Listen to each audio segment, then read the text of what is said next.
우리 다 같이 데살로니가전서 4장 13절로 18절의 말씀을 봉독하겠습니다. 형제들아, 자는 자들에 관하여는 너희가 알지 못함을 우리가 원하지 아니하노니 이는 소망 없는 다른 이와 같이 슬퍼하지 않게 하려 함이라.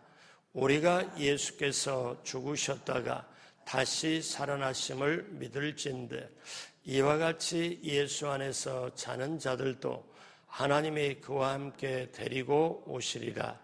우리가 주의 말씀으로 너희에게 이것을 말하노니 주께서 강림하실 때까지 우리 살아남아 있는 자도 자는 자보다 결코 앞서지 못하리라. 주께서 호령과 천사장의 소리와 하나님의 나팔 소리로 친히 하늘로부터 강림하시리니 그리스도 안에서 죽은 자들이 먼저 일어나고 그 후에 우리 살아남은 자들도 그들과 함께 구름 속으로 끌어올려 공중에서 주를 영접하게 하시리니 그리하여 우리가 항상 주와 함께 있으리라. 그러므로 이러한 말로 서로 위로하라. 아멘. 새벽에 오신 여러분 한 분 한 분 예수님의 이름으로 환영하고 축복합니다. 우리 하나님께서 여러분을 향하여 예비하신 귀한 축복을 받으시고 누리시고 나누게 되시길 주님의 이름으로 축복합니다. 우리 가슴에 두 손 얹고 새벽이지만 하나님 앞에 고백합니다. 하나님께서 나를 사랑하십니다. 하나님께서 나와 함께 하십니다. 하나님께서 나를 지켜주십니다. 하나님께서 나의 삶을 예비하십니다. 하나님께서 나를 치료하십니다. 하나님께서 나로 형통하게 하십니다. 하나님께서 나를 인도하십니다. 아멘. 할렐루야. 우리 하나님 말씀하시길 너희가 말하는 대로 너희 말이 내 귀에 들린 그대로 내가 너희에게 행하리라. 우리 방금 그 고백이 우리 삶에 그대로 실천되게 될 줄로 믿습니다. 같이 따라서 해봅니다. 부활신앙으로 승리하자. 이 주제를 가지고 오늘 저녁까지 말씀을 부활 시리즈의 말씀을 나누고 있습니다. 오늘 6번째, 오늘 말씀의 제목은 죽음의 절망을 소망으로 바꾸는 부활입니다. 여러분, 이 부활의 능력, 부활의 신앙이 가득 차게 되길 주님의 이름으로 축복합니다. 1912년 4월 14일 대서양의 바다에서 거대한 비극적인 사건이 일어났습니다. 타이타닉 호가 침몰하면서 무려 1514명이 사망했고 710명이 구조가 되었습니다. 사고 당시 38살이었던 타이타닉호의 2등 항해사인 찰스 레이틀리라는 사람이 있습니다. 저 찰스 레이틀리는 구조된 승객을 책임지기 위하여 선원에게 중에서 유일하게 구조되었습니다. 그는 선원 중에서 유일하게 살아난 사람으로 당시 타이타닉호에 처참한 그 참사의 사정을 담은 회고록을 출판했습니다. 그 글을 써서 책을 냈는데, 자, 지금부터 몇 가지 얘기하는 것은 그 회고록에 담긴 내용입니다. 선장은 침몰을 앞두고 여성과 아이를 먼저 구조하라는 명령을 내리자 많은 여성 승객들이 가족과 이별하느라 차라리 남아있기를 선택했습니다. 그래서 저 찰스 레이틀리라는 저 선원이 외칩니다. 높은 소리로 여성과 아이들은 이리로 오세요 하고 소리쳤지만 가족을 버리고 혼자 구명보트에 오르는 사람은 몇 명이 없었습니다. 레이틀리는 그 회고록 책에서 이렇게 표현했죠. 내가 살아있는 동안 그 밤을 영원히 잊지 못할 것이다. 이렇게 표현을 했습니다. 그 내용 중에 미국의 메이시 백화점, 유명한 백화점입니다. 창업자 스트라우스라는 분이 있는데 이 사람이 그 당시에 세계 최고의 두 번째 부자예요. 두 번째 부자인데 이 부부가 그 배를 탔었거든요. 그래서 그 아내 로잘리 씨를 구명보트에 태우고자 그녀를 설득하는 데 실패했습니다. 왜냐하면 여성과 아이들을 구명보트로 먼저 태워서 배 밑에 바다로 내리는데 남자들은 이제 신사도를 발휘해서 남자들은 배 위에 갑판에 있는데 자기 아내 보고 구명보트 타라. 그러니까 이 아내는 나는 나 혼자 탈 수 없다. 그래서 어떠냐? 이제 나는 당신과 함께 있겠다. 이렇게 고집을 피우는 거예요. 그래서 이 구명보트의 책임 선언은 이 스트라우스 이분이 67세였고 자기 아내에게 이제 타라고 하니까 아내가 안 타니까 이 구명보트 책임 선언이 뭐라고 말하냐면은 67세니까 당신은 구명보트에 타도 누가 뭐라 그럴 사람 아무도 없을 겁니다. 연세가 있으니까. 그런데 이 세계 당시 최고의 두 번째 부자인 이 분은 아니다. 나는 이렇게 나 혼자 살려고 할 수가 없다. 구명보트 나는 안 타겠다.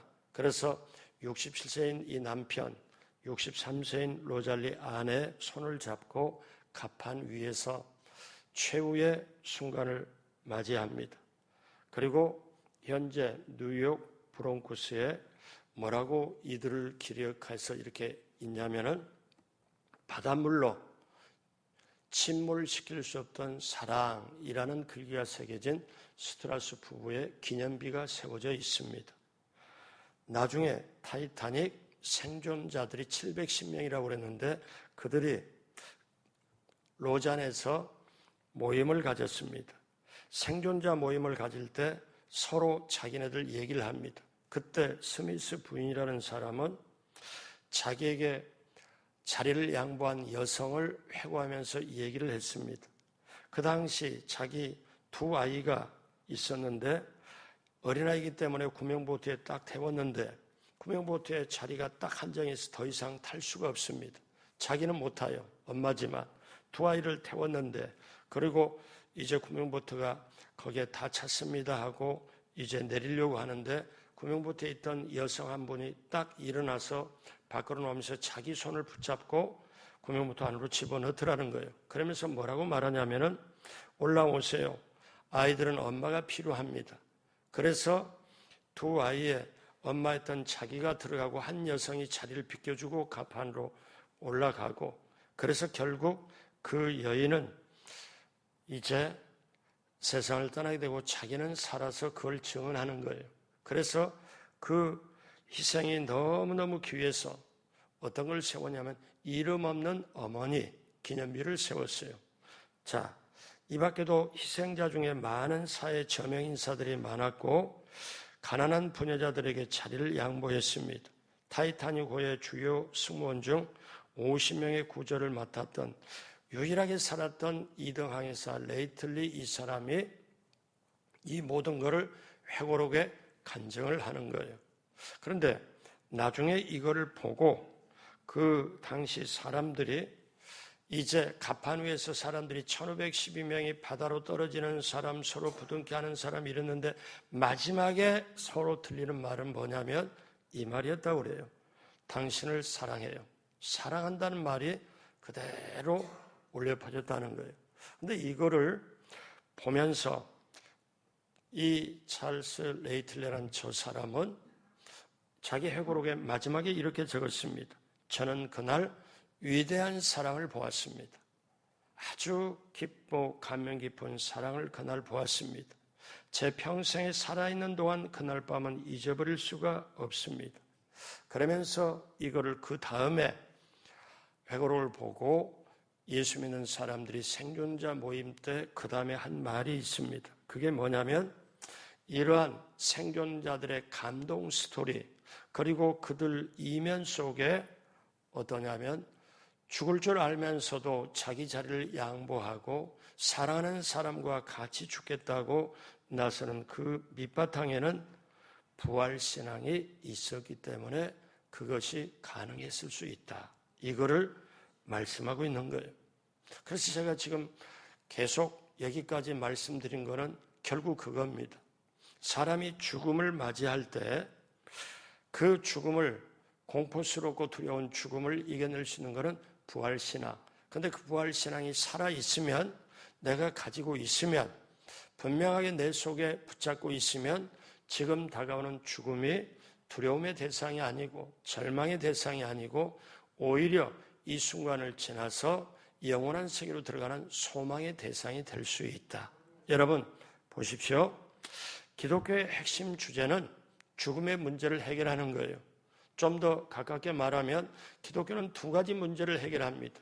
하나는 죄의 문제를 해결하고 하나는 죽음의 문제를 해결해요. 자, 그러면 여러분 보십시오. 이게 엄청나게 중요한데 죄의 문제를 뭘로 해결해요? 십자가로 해결합니다. 그 다음에 죽음의 문제를 뭘로 해결해요? 부활로 해결해요. 제가 이 주간 계속 말씀드리는 게 기독교의 핵심 주제, 기독교의 심장은 십자가 부활이다. 그런데 예수님께서 이 땅에 오셔서 십자가의 죽으심으로 죄의 문제를 해결했습니다. 그 다음에 죽음의 문제, 죄의 대가가 죽음이잖아요. 죽음의 문제를 뭘로 해결해요? 부활로 해결했습니다. 사랑하는 여러분, 그러기에 우리가 여러분 남은 평생에 항상 붙잡고 가야 될 것은 계속 반복이 되지만 여러분 영혼의 가슴 속에 십자가가 있고 부활이 있고 이 두 가지는 동전의 양면처럼 하나다. 자, 고난, 그 다음에 죽음, 그 다음에 부활, 이것을 우리가 가지고 있을 때 장차 다시 오실 예수님을, 재림하실 예수님을 사모하게 돼 있고 그분을 기다리게 돼 있고 그분을 위해서 내가 영적으로 신부돼. 그래, 신부 단장을 할 수 있어요. 거룩함을 추구할 수 있고 여러분 그렇게 되시길 주님의 이름으로 축복합니다. 그래서 기독교의 중심 메시지는 예수 그리스도의 십자가 부활입니다. 여러분 이것이 우리 속에 있을 때 여러분 꼭 기억하십시오. 우리 세상 사람에도 윤리, 도덕 말합니다. 예의, 범절 말합니다. 근데 기독교는 똑같이 윤리나 도덕이나 예의, 범절을 지키지만 이거를 훨씬 뛰어넘는 죄의 문제를 해결하고 죽음의 문제를 해결하는 십자가 부활, 이거는 윤리, 도덕 차원으로 가두는 게 아니고 윤리, 도덕 차원을 뛰어넘어서 우리에게 영원한 나라, 영원한 생명까지 들어갈 수 있도록 하는 게 십자가 부활. 여러분 제가 한 주간 그대로 하는데 여러분이 이거를 가슴에 담고 고난 주간에는 나 죽어 너 살라 주님이 우리에게 말씀하셨다면 이제 부활 주간에 우리가 인식을 달리해야 돼요. 어떤 인식을? 부활 주일날 늘 다가오는 1년에 한 번 부활 주일날 전도도 하고 그 다음에 계란도 까먹고 그렇게 하면서 내가 한번 깊이 있게 되돌아볼 거는 부활주일을 지내고 며칠이 지났냐 이거예요. 부활이라는 단어가 부활주일만 3월, 4월만 있는 게 아니라 내 속에 있어서 여름에도 가을에도 겨울에도 내 속에 나는 그리스도인으로 두 가지 엔진이 돌아간다. 자동차의 엔진이 돌아가고 그래서 자동차가 가고 비행기의 엔진이 돌아가서 날아가고 큰 배가 선박의 엔진이 돌아가서 바다 위를 항해하는 것처럼 나는 두 가지 엔진이 이 속에 돌아가서 나는 이 세상을 승리하며 살며 천국까지 나는 항해를 간다. 두 가지 엔진이 뭐냐? 같이 따라서 합니다. 이러면 절대 안 잊어버릴게요. 십자가와 부활이다. 아멘. 그러면 오늘은 죽음을 이겨버리고 죽음을 소망으로 바꾸는 부활에 대해서 말씀을 나눕니다. 첫째로 부활은 죽음의 절망을 소망으로 바꿉니다. 여러분 죽음의 절망을 소망으로 바꾼 것은 이 세상에는 돈 주고도 못 삽니다. 구할 수도 없습니다. 이건 어떻게 해볼 수가 없어요. 여러분, 좀 쉽게 말하면 서울 시내 땅들이 대한민국 땅들이 다 팔아서 돈을 가지고 한다고 할지라도 죽음의 절망을 소망으로 바꾸지를 못해요.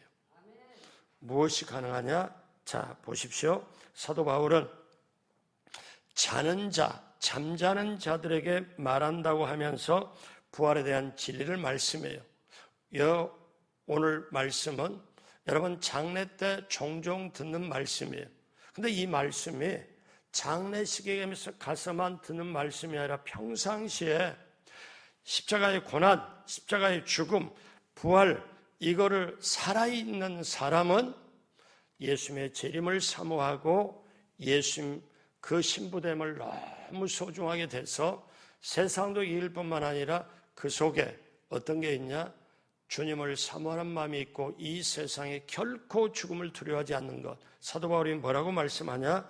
오늘 13절, 형제들아 자는 자들에 관하여는 너희가 알지 못함을 우리가 원하지 아니하노니 이는 소망 없는 다른 이와 같이 슬퍼하지 않게 하려 함이라.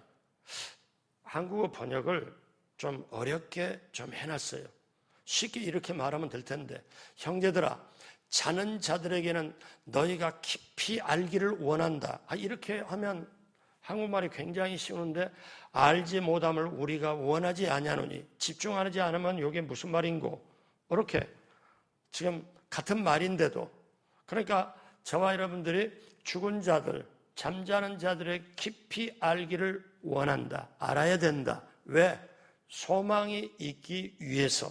그러면 이 말씀이 그대로 회복이 되는데, 이게 이렇게 어떻게 보면 우리식으로 말하면 좀 꼬아놔가지고 번역이 이렇게 돼가지고 참 알아먹기가 좀 쉽지 않다. 제가 늘 설교를 하면서 항상 이 말씀을 어떻게 이렇게 쉽게 알아듣도록 이렇게 바꿔야 되나, 이게 늘 있거든요. 그래서 예화도 쓰고 시간도 가고 그러는데, 여러분 보십시오. 자는 자들, 자는 자가 뭐냐? 그 다음 14절 우리 다 같이 한번 합니다.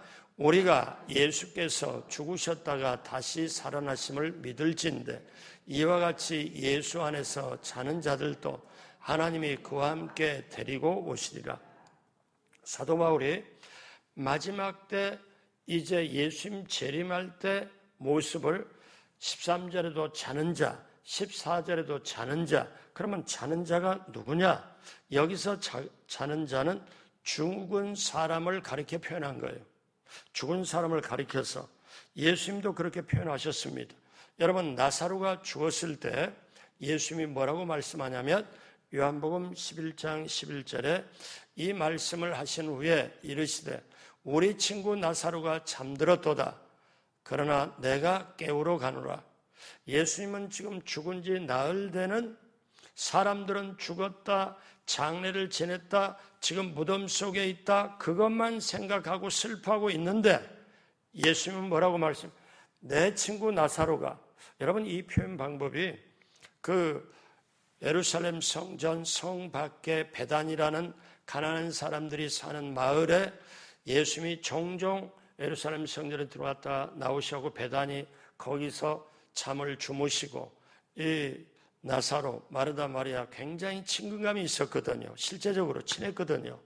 근데 예수님이 말씀하길 바로 아프단 말 듣고 정말 힘들다는 말 듣고 바로 가신 게 아니라 죽은 지 나흘 되는 그때 시점에 예수님께서 뭐냐면 우리 친구 나사로가 잠들었도다.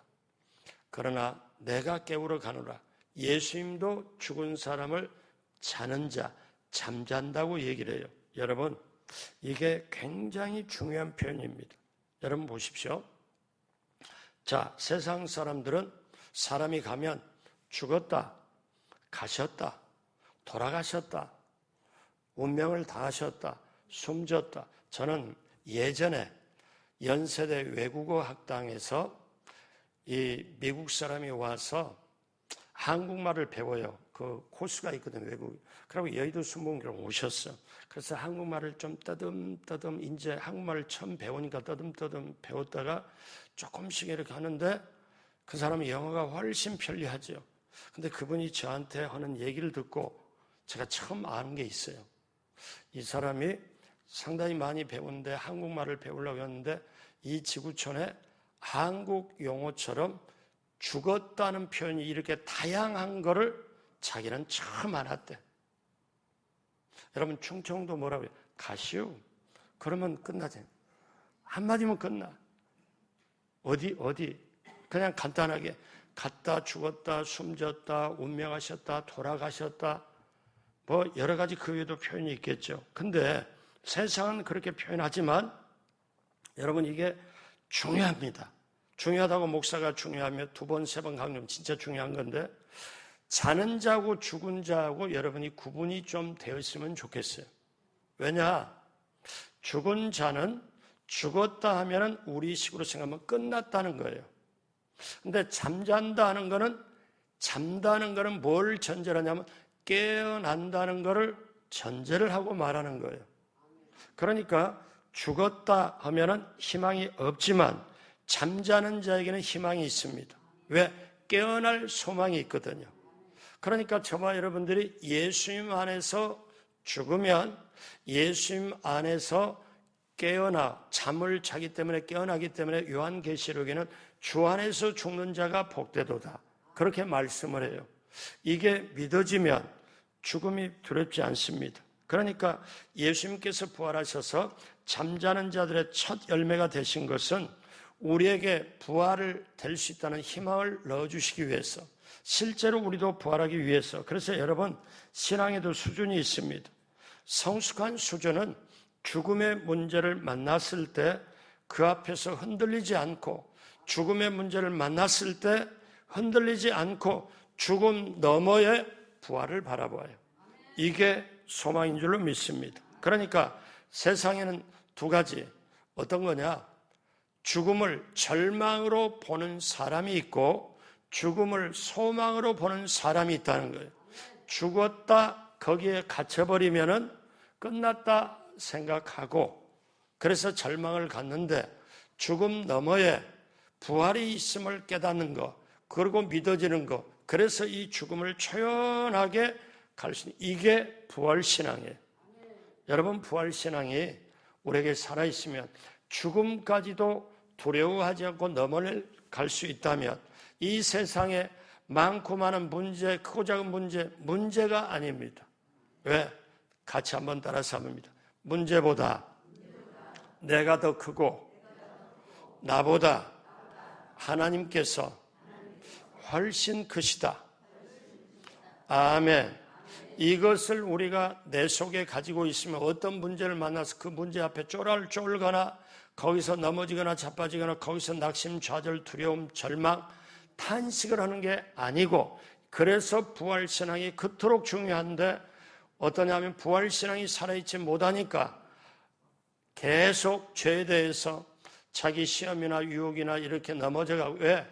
하나님께서 저와 여러분에게 주님을 통하여 그걸 가르쳐 주었는데 그래서 여러분 죽음이 절망이라고 하는 사람은 생각하는 사람은 죽음이 공포고 포기고 두려움이라서 사실 끝입니다. 죽음 앞에서 모든 것이 무너져 버립니다. 그런데 죽음이 다가 아니다. 죽음 너머에 찬란한 부활이 있다. 이 부활 신앙을 가지고 가는 사람은 어떠냐? 죽음, 이건 통과의 과정이다. 그래서 여러분 예수님의 제자들이 어떤 경우가 있냐면은 제자들이 그렇게 뭘 보느냐?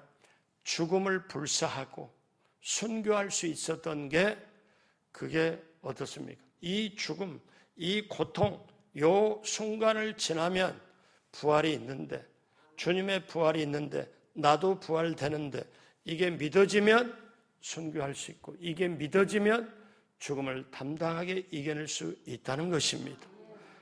둘째로 저와 여러분에게 데살로니가서 4장 15절로 18절에 사도 바울은 재차 강조를 하죠. 어떻게 강조를 합니까? 자, 같이 한번 따라서 합니다.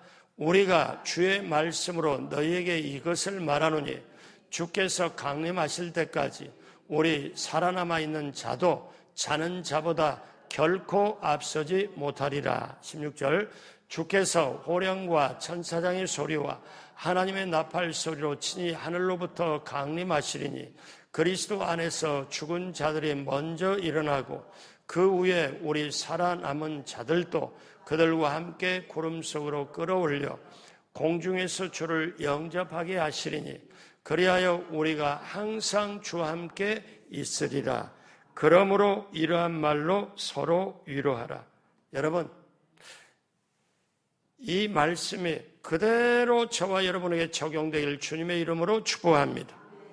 둘째로, 부활은 구원의 완성입니다. 여러분, 우리가 예수 믿고 십자가의 죽음을 우리가 내 죄 때문에 예수님이 죽으셨다, 이걸 믿고 우리가 예수님을 믿고 받아들이면 우리가 구원받고 죄사함 받고 하나님의 자녀가 됩니다. 자, 근데 여러분 강조하잖아요. 예수님의 부활이 없으면 우리의 믿음이 헛것이 되고 여전히 우리가 죄 가운데 있을 것이라.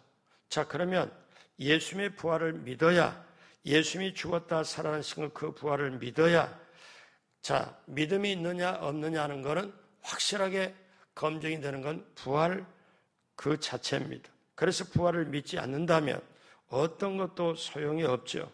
예수님의 부활은 일시적으로 살아났다가 일시적으로 죽는 그런 기적적인 현상이 아니고, 여러분 보십시오. 자, 정말 이거는 중요해요.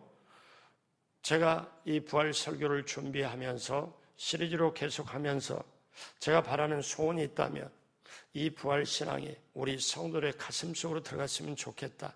그리고 그걸 움직였으면 좋겠다 하는 거죠. 여러분, 예수님은 길이요, 진리요, 그 다음에 뭐예요? 생명입니다. 그러면 예수님이 나는 생명의 떡이다, 나는 참된 음료로다, 예수님이 자기 증거를 많이 했어요. 나는 빛이다. 자, 그런데 예수님이 정확하게 또 표현한 게 있어요. 나는 길이요 진리요 생명이 나로 말미암지 않고는, 나를 통하지 않고는 아버지께로 올 자가 없다. 자, 이게 귀한 말씀인데 또 뭐라고 말씀하냐면 나는 부활이요 생명이니 나를 믿는 자는 죽어도 살겠고 무릇 지금 살아서 예수님 믿고 살아서 나를 믿는 자는 영원히 죽지 아니하리라. 그러니까 예수님은 길, 진리, 생명, 부활. 그러면 예수님은 부활이고 예수님은 진리고 진리는 생명이고 진리는 부활이고, 이게 똑같은 말씀이에요. 이게 단어의 공통적인 특징이 있습니다. 어떠냐면 그 안에는 뭐가 흐르냐면 영원한 생명이 흐른다는 거예요. 여러분, 이걸 붙잡으면 사복음서가 열려요. 사복음서를 볼 때 예수님이 길, 진리, 생명, 그 다음에 참된 양식, 참된 음료, 그 다음에 예수님은 부활이다. 이거를 그대로 이걸 가지고 성경을 보면 예수님이 이걸 강조를 했는데 이때는 생명을 강조했구나, 이때는 부활을 강조했구나, 이때는 진리를 강조했구나. 그러다가 예수님이 뭐라고 말씀하냐면은 내가 진실로 진실로 너에게 이르노니, 이거는 예수님이 정말 강조를 하시면서 하신 말씀이구나. 이게 우리에게 들어와요. 여러분, 말씀이 들려져야 믿음이 생기고 그 믿음 가지고 헌신해야 하나님 기뻐 받고 그 믿음 가지고 순종할 수 있는 거지, 이것이 아니면은 잠시 하다 말고 또 사람이 안 알아주면 시험에 걸리고 그렇게 되는 게 사람들의 모습이에요. 여러분, 기억하십시오. 부활은 구원의 완전히 완성이 된다. 부활을 믿지 않으면 내가 믿음도 헛되고 여전히 죄 가운데 있다. 우리가 이거를 확실하게 성경 말씀대로 깨닫게 되길 주님의 이름으로 축복합니다. 세 번째, 부활은 최고의 위로입니다. 여러분, 장례식에 가서 어떠냐? 위로할 길이 없어요. 왜냐하면 나이가 90세, 85세 이상에 드시고 세상을 떠나면 호상이네 하고 서로 웃기도 하고 서로 이렇게도 하는데, 자식이 먼저 갔을 때, 그것도 초등학생, 중학생이 먼저 갔을 때 목사가 가서 이 설교하기가 너무 난감해요. 이걸 하나님이 데려갔다고 얘기하기도, 그 다음에 어떤 인간의 말로 위로가 안 돼요. 근데 그때 왜? 여러분 알잖아요. 자식이 먼저 가면 부모의 가슴에 묻는다고 하잖아요. 부모가 멍해요. 지금 사람을 맞이하는데 멍해가지고 정신이 없어요. 그런데 그때 가서 뭐 어떤 말 몇 마디가 안 들어가요. 다른 거 없어요. 손 딱 붙잡고, 손 붙잡고, 어떻게 해? 손 붙잡고. 그러다가 저 집사님의 자식이 지금 떠나가고 장례를 치르는데, 그리고 남한테 알리지 못해서, 알리기도 뭐해서 하루 만에 이틀 만에 장례를 치러요. 왜? 누구한테 알릴 수가 없어요. 그런데 그때 제가 그런 생각이 들어갈 때 있어요. 저렇게 간 자식이 내 자식이다. 내 자식이다고 생각을 해보니까 제가 이제 마음에 요동을 치기 시작하고, 어떻게? 그러고 손 딱 잡고, 어떤 데는 같이 허그해서 안아주면 그냥 같이 울어. 다른 방법이 없어요. 목사가 남자라서 여성 집사님을 어떻게 할 수는 없지만, 그때 제 집사람을 데리고 가면 당신이 저 사람 좀 안아주라. 같이 울어. 우리 권사님 보이시면 권사님, 저 권사님, 저 집사님 좀 안아주세요. 목사가 그걸 못하니까 대신 하도록. 여러분, 이때는 인간의 위로를 뛰어넘는 하나님의 위로가 필요한데 부활이 최고의 위로라는 거예요.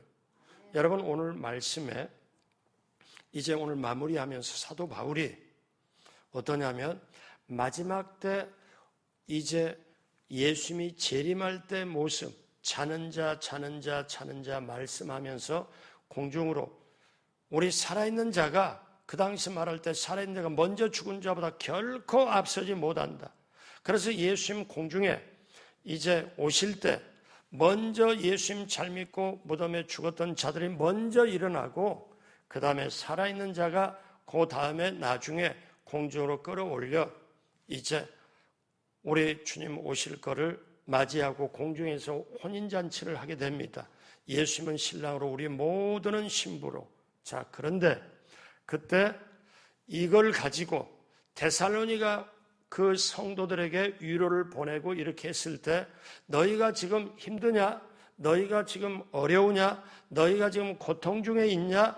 그럴 때 그 성도들에게 사도 바울이 뭐라고 말씀하냐면, 장차 이제 앞으로 이렇게 우리 예수 믿는 사람이 죽고 끝나는 게 아니라 잠자는 자인데, 자, 너희가 이렇게, 자, 자막에 4장 18절 말씀을 마지막으로 다시 한번 띄워주세요. 그래서 그렇게 사도 바울이 전부 말씀한 다음에, 예수님 다시 올 때 이렇게 말씀한 다음에, 그러므로, 결론적으로 말해요. 그러므로 예수님 공중으로 오시고 그 다음에 재림하시고 우리는 끌어올려가 휴거되고, 그렇게 하면서 그러므로 이러한 말로 서로 위로하라. 이 말씀은 뭐예요? 현실이 힘들고 어렵고 굉장히 정말 목숨이 왔다 갔다 할 수 있는 극한 상황이 있을지라도 예수님 재림한다. 그 속에는 부활신앙 가지고 이걸 이겨내라. 부활신앙으로 서로 위로해라. 서로 이런 말로 위로해라. 그러므로 사랑하는 여러분, 아무리 이 세상에 살 때 어려운 일을 정말 목숨 잠 끝날 정도로 그런 극한 상황에 처했다 할지라도 부활신앙, 재림신앙, 이걸로 이겨내길, 이걸로 주님의 위로가 함께하길 바랍니다. 부활하신 주님이 우리 집사님과 함께합니다. 부활하신 주님이 위로를 주시는 그 위로가 함께하길 원합니다. 이게 가장 귀한 큰 위로가 장례식도 될 수도 있고, 사랑하는 여러분, 죽음을 이제 우리가, 저도 여러분도 마지막에 다 맞이합니다. 이제 우리도 그 강을 건너야 돼요. 요단강을 건너야 돼요. 요단강 건너간다는 것은 죽음이라는 거예요. 그런데 예수 믿는 사람은 죽는 게 아니고 자는 거다. 세상 사람들은 죽었다, 끝났다, 절망으로 가지만 예수 믿는 사람은 죽음 자체가 끝나고 절망이 두려움이 아니고 이제 죽음 너머에 영원한 주님과 함께 살아가는 영원한 복된 새 하늘과 새 땅이 있다. 영원한 가나안 땅으로 내가 들어간다. 죽음은 이 죽음을 통과해야 들어가는구나. 죽음은 영원한 세상으로 가는 디딤돌이구나. 이거를 알고 그러면 죽음은 아무것도 아니고 내가 디딤돌 밟고 넘어가면 되네. 이렇게 생각하는 게 부활신앙, 재림신앙. 여러분, 죽음을 소망으로 바꾸는 이 부활신앙 가지고 남은 인생 날마다 우리 신앙이 살아있어 언제나 승리하는 저와 여러분 되길 주님의 이름으로 축복합니다. 기도하겠습니다. 하나님 아버지 감사합니다. 부활은 죽음의 절망을 소망으로 바꾸고 구원을 완성을 시키고 최고의 위로가 됨을 다시 한번 깨닫습니다. 하나님 아버지, 우리가 인생 살 때 죄 문제가 해결되고 죽음의 문제가 해결시키는 이 부활, 그리고 십자가 다시 한번 우리 가슴에 되새기고 날마다 십자가 부활이 우리 영혼의 가슴 속에 돌아다니도록 우리 가슴 속에 있도록 성령님 도와주옵소서. 우리 하나님 함께해 주심을 믿습니다. 감사하며 오늘 또 귀한 예물 드리는 귀한 손길 위에 하나님 기쁘게 받으시고 하나님 하늘문을 여시고 넘치도록 함께하여 주옵소서. 또 하나님 아버지, 시편 23편의 축복이 예물 드리는 자, 이 자리 참석한 모든 분들에게 자손 대대로 임하게 하여 주옵시고 부활신앙으로 반드시 이기고 나가도록 함께하여 주옵소서. 감사하며 예수님의 이름으로 축복하고 기도드립니다. 아멘. 지금은 우리 구주 예수 그리스도의 무한하신 은혜와 아버지 하나님의 영원하신 사랑하심과 보혜사 성령님 함께해서 인도하심이 다시 한번 부활신앙으로 승리하길 원하고 이 새벽에 나와 하나님 앞에 온전하게 순전하게 마음드리고 기도하고 세상을 이기겠노라고 작정하는 사랑하는 우리 성도님 모두에게 오늘 이 새벽에도 예배를 돕는 손길 위에 넘치도록 함께 하시기를 간절히 축원하옵나이다. 아멘. 우리 하나님께 감사와 영광의 박수 드립니다. 여러분 자리에서 일어나시기 바랍니다. 여러분 어떤 때는 주기도문으로 마감하고 오늘은 왜 축도를 할까? 여러분 목사에게 그게 있습니다. 우리가 모여서 예배를 드릴 때 기도회 할 때 축도는 안 합니다. 예배 드릴 때 축도를 해요. 근데 왜 어떤 때 축도를 하는 줄 아십니까? 예물이 없을 때는 축도를 못 합니다. 여러분 그거 아세요? 드린 예물이 없으면 축도가 할 수가 없어요.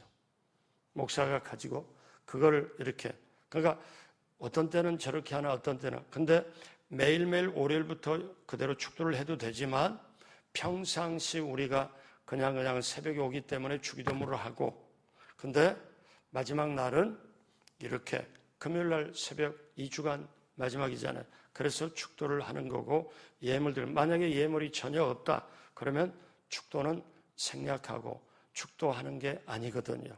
여러분 그런 구분은 이렇게 혹시 의문점이 있을까 해서 여러분 그렇게 하고요. 한 주간 새벽기도 나오시고 또 나오셨다 못 나오신 분 이렇게 다 자리매김하고, 저도 여러분도 지금 모두가 지금 훈련 받아서 한 3개월 가면 자리 잡을 것 같아요. 제가 볼 때.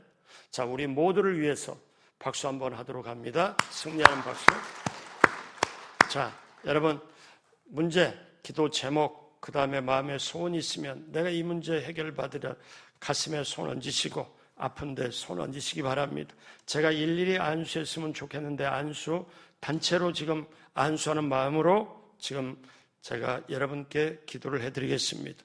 살아계신 아버지 하나님, 이 새벽에 새벽을 깨우고 나온 한 사람 한 사람을 기억하여 주옵소서. 한 사람 한 사람을 이 시간에 주님의 가슴으로 품어 주옵시고 인생을 책임져 주옵시고 마송 순복음교회를 책임져 주시고 또 우리 성도님들을 하나님 책임져 주옵소서. 새벽에 말씀 듣고 부르짖고 간구하는 그 기도 제목에 응답이 임하게 하여 주시고 간절한 기도 제목, 간절한 해결될 문제가 있기에 주여 이 시간에도 해결받게 하여 주옵시고 반드시 개인, 가정, 자녀 또 하나님 아버지 정말 하나님께서 정말 해결될 문제가 있습니다. 주여 심각하고 간절하고 정말 중한 기도 제목까지 문제까지도 해결하여 주옵소서. 이 새벽에 지금 이 자리에 해결되는 역사가 임하게 하여 주옵소서. 반드시 하나님의 역사가 임하게 될 줄로 믿습니다. 우리 하나님 아버지 붙들어 주옵시고 하나님 함께하여 주옵소서. 하나님 아버지 이 시간에 아픈 곳에 손 얹었습니다. 내가 채찍에 맞음으로 너희가 나음을 입었고 병든 자에게 손을 얹은즉 나음을 얻으리라. 주여 이 시간에 그 말씀이 살아 움직이게 하여 주셔서 머리끝부터 발끝까지 온전히 깨끗이 나음 받도록 이 시간에 역사 베풀어 주옵소서. 나사렛 예수님으로 명하고 선포하노니 각색의 질병은 어둠의 질병은 그 몸에서 떠나갈지어다. 지금 떠나갈지어다.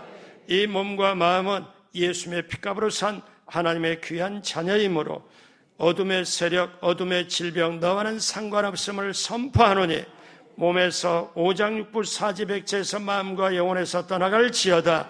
지금 떠나갈지어다. 나사렛 예수님으로 명하노니 건강이 회복될지어다. 하나님의 역사가 회복될지어다. 하나님 반드시 그 치료의 역사가 지금 이 시간에 임하게 하여 주옵시고 그대로 나음받는 치료의 역사가 임하여 간증하게 하여 주옵소서. 지금 이 시간에도 우리 집사님, 서집사님, 또 우리 이승건 집사님 수술받고 병원에 입원 중입니다. 또 중환자실에 입원된 우리 누구누구 있습니다. 하나님께서 함께하여 주셔서 반드시 치료의 기적이 임하게 하여 주옵시고 하나님의 섭리가 나타나게 하여 주옵소서. 치료해 주심을 감사하오며 예수님의 이름으로 기도드립니다. 아멘. 나라 민족의 구원을 위하여 며칠 안 남은 4월 10일 날 총선을 위하여 우리 교회 5월 10일 날 새생명 행복 축제 4월 우리 이번 주 내일부터 전도 나갑니다. 전도를 위해서 우리 개인의 기도 제목을 놓고 주여 세 번 부르고 합심으로 기도합니다. 주여 주여 주여